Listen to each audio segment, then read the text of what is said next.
Guarantee ಯೋಜನೆಗಳ ಪ್ರಭಾವ ಮತ್ತು ಇತರೆ ಕಾರಣಗಳಿಗೆ ಹೊಸ ರೇಷನ್ ಕಾರ್ಡ್ಗೆ ಅರ್ಜಿ ಸಲ್ಲಿಸಲು ಜನರು ಕಾದು ಕುಳಿತಿದ್ದಾರೆ. ಯಾವಾಗ ಇದಕ್ಕೆ ಅವಕಾಶ ಸಿಗುತ್ತದೋ, ನಮಗೆ ಯಾವಾಗ ಹೊಸ ಪಡಿತರ ಕಾರ್ಡ್ ದೊರೆಯುವುದು ಎಂಬ ಗೊಂದಲದಲ್ಲಿದ್ದಾರೆ. ಅದರಲ್ಲೂ BPL ಹಾಗೂ ಅಂತ್ಯೋದಯ ಕಾರ್ಡ್ ಪ್ರಮುಖ ಗುರುತಿನ ಚೀಟಿಯಾಗಿದ್ದು, ಸರ್ಕಾರದ ಪ್ರತಿಯೊಂದು ಕೆಲಸಕ್ಕೂ ಇದು ಅತ್ಯವಶ್ಯಕ. ಹಾಗಾಗಿ ಇವರಿಗೆ ಅರ್ಜಿ ಸಲ್ಲಿಸಿ ಸುಮ್ಮನಾಗಿದ್ದ ಜನರು ಈಗ ಮತ್ತೆ ಎಚ್ಚೆತ್ತುಕೊಂಡಿದ್ದು, ನಮಗೆ ರೇಷನ್ ಕಾರ್ಡ್ ವಿತರಣೆ ಮಾಡಿ ಎಂದು ಸರ್ಕಾರದ ಮೊರೆ ಹೋಗಿದ್ದಾರೆ.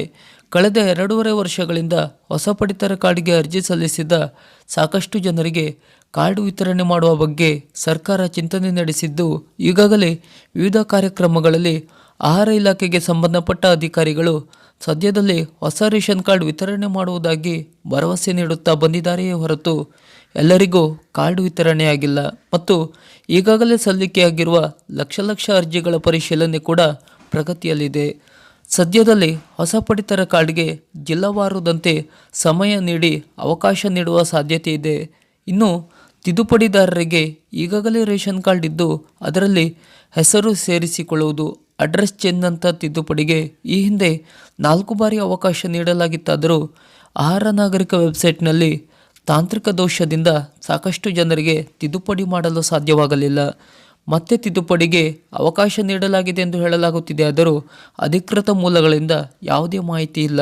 ಆದರೂ ಸರ್ವರ್ ಸಮಸ್ಯೆ ಇಲ್ಲದಿದ್ದರೆ 1-2 ಗಂಟೆ ಅವಕಾಶ ನೀಡಬಹುದು. ತಿದ್ದುಪಡಿದಾರರು ನಿಮ್ಮ ಹತ್ತಿರದ ಗ್ರಾಮ ಕರ್ನಾಟಕವನ್ಗೆ ಭೇಟಿ ನೀಡಿ ತಿದ್ದುಪಡಿಗೆ ಅರ್ಜಿ ಸಲ್ಲಿಸಿ.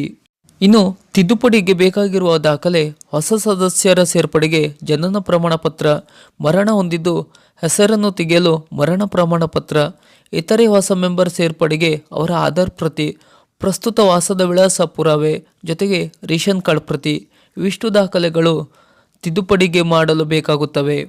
ಈ ಮಾಹಿತಿ ನಿಮಗೆ ಇಷ್ಟವಾದರೆ ಲೈಕ್ ಮಾಡಿ, ಶೇರ್ ಮಾಡಿ ಹಾಗೂ ನಮ್ಮ ಚಾನಲನ್ನು ಸಬ್ಸ್ಕ್ರೈಬ್ ಮಾಡಿ. ನಮಸ್ಕಾರ.